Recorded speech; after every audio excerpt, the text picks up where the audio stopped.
benshi bahindutse kuba abakristo ahubwo binjiye amadini n'amatorero. Hanyuma baraza bahabwa inshingano, bararirimba, basanga dusaba imigisha nabo barayisaba, ariko batarigeze bavuka.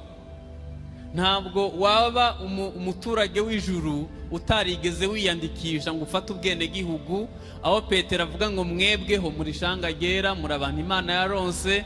Itorero ni eklezia, n'abantu Imana yashize ku ruhande, batoranyirijwe nyene kuzajya mu bwami bw'Imana. Ibi mvuze ndatekereza ko nta wapfa kubyemera ko adakijijwe, ariko umutima ntujya ruswa. Umutima wawe uzi ukuri k'ubuzima ubaho. Yesu yavuze ngo muzabamenyera ku mbuto zabo. Urabizi ubuzima ubaho, urabuzi niba bukwemera kujya mu bwami bw'Imana cyangwa impanda n'ibivuze utayumva.